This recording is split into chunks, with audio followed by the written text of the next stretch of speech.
వైద్య విద్యార్థిని ప్రియాంక 6 రోజుల పాటు మృత్యుతో పోరాడి కన్నుమూసింది.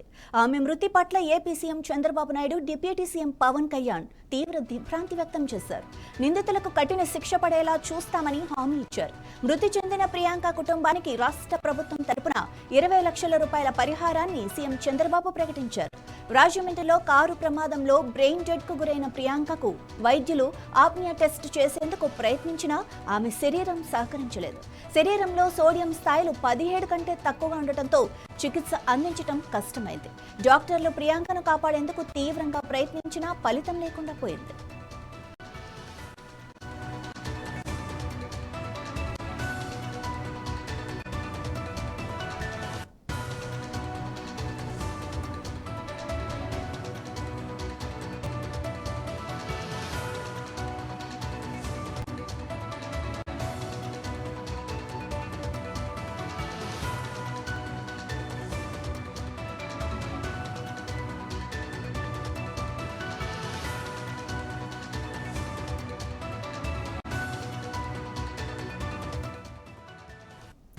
గద్వాల జిల్లా ఐజాకు చెందిన 28 ఏళ్ల ప్రియాంక రాజమండ్రిలో పీజీ వైద్య విద్యను అభ్యసిస్తోంది. ఆగస్టు 3వ తేదీన ఆమె స్నేహితుడితో కలిసి సినిమా చూసి స్కూటీపై తిరిగి వస్తుండగా ఈ దుర్ఘటన జరిగింది.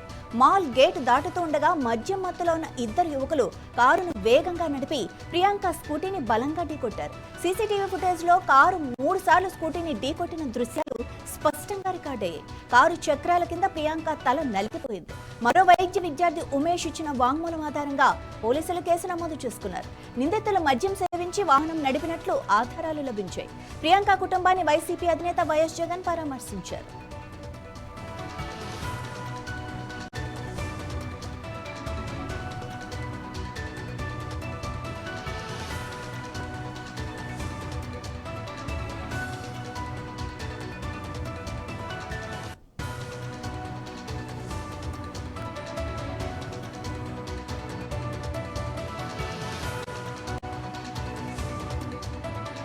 ఈ కేసులో పోలీసుల విచారణ తీరుపై పలు అనుమానాలు వ్యక్తమయ్యాయి.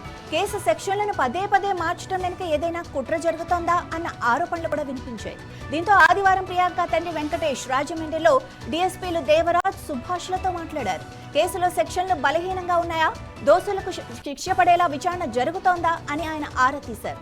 ఇది ముమ్మాటికి హత్య అని ఆయన వాదించారు. మద్యం తాగి యాక్సిడెంట్ చేసేవారిని వదిలిపెట్టకూడదని డిమాండ్ చేశారు.